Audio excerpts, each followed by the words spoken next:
Fiona O'Brien won Six Nations Championship with Ireland in 2015.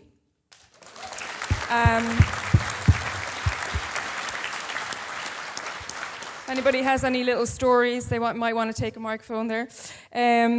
But talk to me about your time, first of all, in college, Fiona, because you were in UCD a little before that. Were you late enough coming to rugby in life? Yeah, it was UCD that I started playing in. I had played, basketball and few other sports, but never to any great level.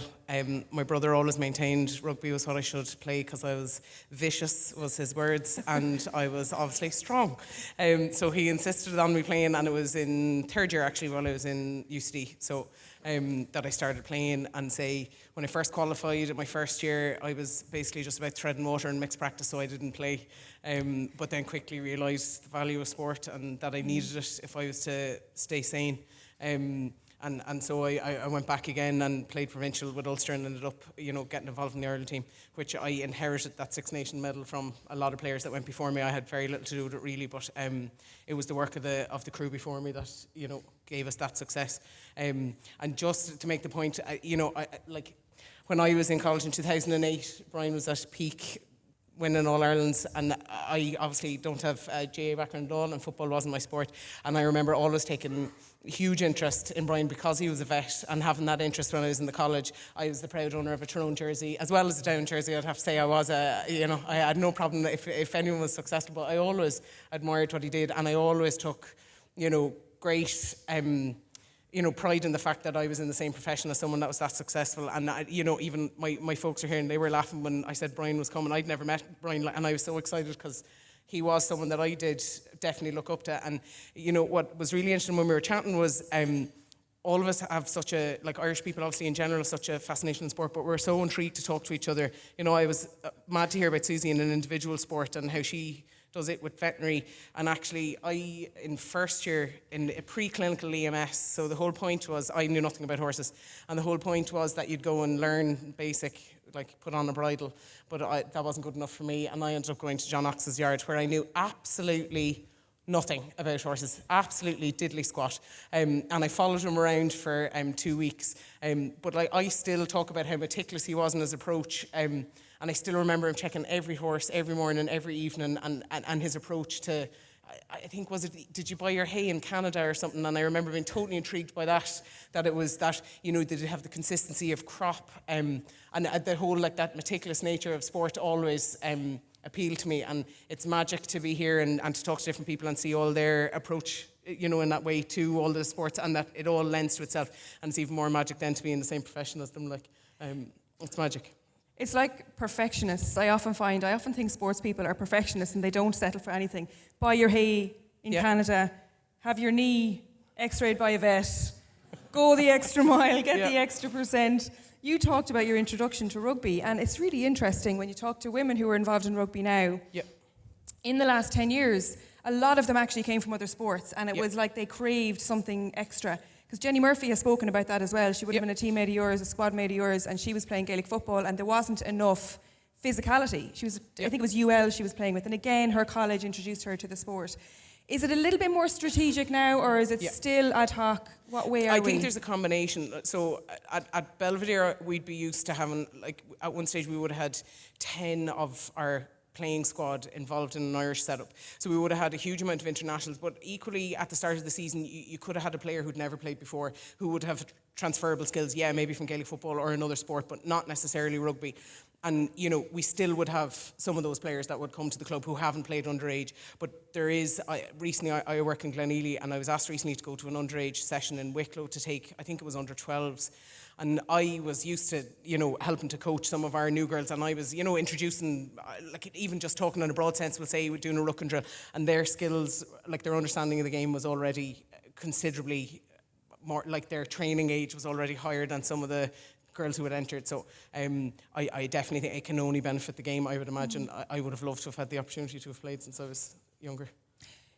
Derek, coming from the men's game, do you feel like Fiona, I know Alyssa's here, and we have a few of student rugby players here as well with UCD. In fact, if there's a microphone, we might spread them around, down around the tables. But Derek, we'll talk about the men's game in a moment, but the Women's World Cup was actually here. I reported on it a couple of years ago. This was the dining hall for media The food was fantastic. Not as nice as tonight.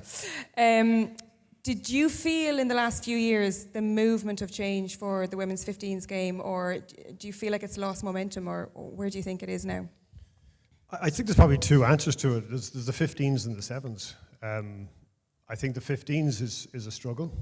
There's no doubt it's had its issues. But the 7s game, I suppose, has just expanded, but on the men's game as well, in terms of the global aspect. And there's that, I suppose, energy that's sucking the game globally, which is expanding the game into new territories.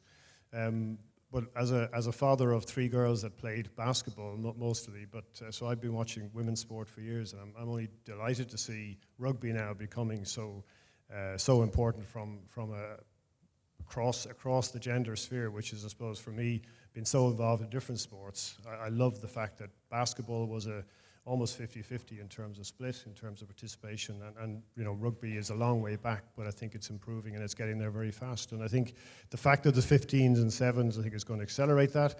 15s is one, and we've seen it in other countries as well. You've seen the English example of how they've challenged to stick with 15s. I think it does have its challenges, but the energy is there now. I think, as you mentioned, it's the next generation that's probably going to take the next push. Speaking of the next generation, we have 2 UCD players sitting down at the table there, current students as well, of veterinary nursing, I think it is. UCD women, Sarah Glynn and Alex Coneen, is it? Yeah. How are you doing? Were you aware of Fiona and other players? Like you spoke about Brian Dewar and looking up to him when you were studying. Are you aware of the calibre of veterinary people in rugby? Yeah, definitely. I think definitely since the World Cup, there's been a huge increase. I mean, I'm here 3 years now, and in my first year, I think there was 40 girls max training with women's rugby, and now it's up to, we're getting 120, 130 sign-ups each year. So it's definitely growing, and I think things like the World Cup and big events that stand out like that are definitely, they definitely make people want to play it more, and it's being broadcasted more, it's on TV more, and it really it proves that women are really progressing. And I think especially in agriculture as well, it's a funny story. I got a call in April, so I was the president of the women's rugby in UCD last year, and for this coming year as well. And we have a colours game against Trinity every April, so it goes back and forth. It was in UCD this year, and we put out our squad for the team, or for the match. And I got a call a few days later from the Farmers Journal, and they said, "God, we're amazed that nearly half the team is women in agriculture, because we have the names of the players and then their degree. So between veterinary medicine, veterinary nursing, and agricultural science, there was, I think, 9 out of 23 were women in agriculture." So they kind of said at that stage it was a bit late to do a coverage on it, but they said to get in contact in September, and they'd come and do a big spread on the Farmers Journal of us. So I think forward that's to that. Yeah. Just make sure you get to pick the clothes, yeah? Oh yeah. You just wouldn't know what they put you in. Elise is down there as well. Do you have a microphone, Elise? No? We might just get one over to you. We'll keep going with the rugby chat. In the meantime, Elise is down there in the front table there. Derek, where is the men's game, the Irish game? We're coming up to a World Cup now. As someone who's not immediately involved with Joe Schmidt or the squad, where are we? Because I think we've fallen behind a little bit, have we, in the last 12 months in terms of our expectations? Everyone is hoping Joe has a plan. There's no doubt, I think, that if you look back at last November when we beat the All Blacks, I mean, that was a huge peak. There are a number of players now who undoubtedly have passed through their peak. And if you look at the stats, you can see that those key players are either not playing, or they're injured, or the performance isn't where you'd want it to be. But we have always doubted Joe Smith, and yet he's always produced. And while I'm not involved, I'm very closely attached to watching my nephew Luke McGrath, who's in the squad, and here's hoping that Luke will make Japan. But it's definitely a challenge. But since 2015, Joe Smith has been trying to produce a squad with expanded skills, expanded durability, and endurance. Because the World Cup, if you look at the the short gap between each of the games, the fact that their performance now, Ireland are exceptionally lucky, I think, with the pool draw that they've got. But when you go and your second game is against Japan, you might have thought traditionally that's an easy game, but they're at home, and we remember what they did in 2015. So I think no game is easy. So it's I think an amazing opportunity for the Irish rugby team to come back. But there's a bit like poor old Rory McIlroy. The level of expectation on the Irish team this year is probably needs a bit of tempering, which it got through the Six Nations. Yeah, I think it did. But sometimes in a situation like that, when you have a man like Joe Schmidt in charge, who is a perfectionist as well, and there's definitely an element of fear in the dressing room, good fear, nervous fear, because he is. It's hard to put your finger on it. He's ruthless. He's a perfectionist. He knows what he wants. He knows how to get it. Not the worst thing in the world not to go in as, second favourites, third favourites. They're kind of going in under the radar a little bit. And if he does have a plan up his sleeve, this is the time to unleash it. He's an amazing coach in that he's everything you've said he is. But, not unlike the people in this room at the highest level of performance, they always have that extra bit of genius. And his genius is that not only does he know what he wants to achieve, but he can communicate that to the players to the extent that they know exactly what their role is in delivering on that. And that's pretty unique. And you hear some of the techniques that he uses. Like in November, he got the squad together for 2 nights. And after the first day's session, he had the team together, and he brought in a Japanese interpreter. So the squad all figured that this was good idea. We've got the World Cup this year. We're going to Japan, learn a few words in Japan and a few rugby terms. The next day's training session started where Joe said, no English, everything has to be in Japanese. And he wanted to test their ability to respond under fatigue conditions. And that was the level. So there was a plan. See? And this is why he's different. Yeah, there you go. I wouldn't like to be coming up against him. No, but, we look, I remember seeing him in Millennium Stadium when he was training Leinster, where they were 22-9 down, I think, at halftime, and it looked like game was over. There was Leinster people taking their scarves off. They were walking out of the stadium almost. And Joe Schmidt came up the lift after halftime, and the doors just opened as he was going back to his box, and he just put his thumbs up. And that was halftime, and they were out the door, stuffed, and they came back and they won, as we remember, in great style. But that is the genius, that he can see these things. So not many people have it, but some of the people up here clearly do as well. So, Fiona, Elise, do you have a microphone now? Yeah. Did you guys have a coach like that? Ever? The microphone's not on, but... No. There it is. No. In a word. Yeah. But actually, the current coach at Leinster is really, really good. Ben Armstrong, he's all for team culture and kind of thinks a little bit outside the box. He always says that he doesn't have very good ideas himself, but he's good at stealing other people's ideas.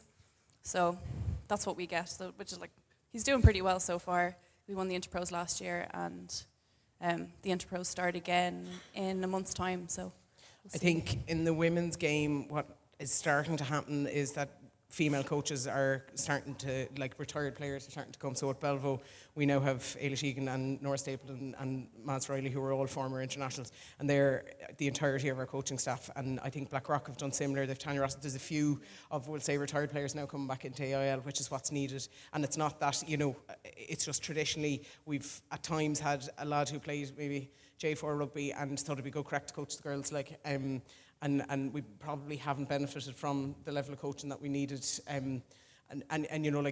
Despite maybe the effort that you put in, the time that you put in, you maybe at times didn't get the coaching that you needed.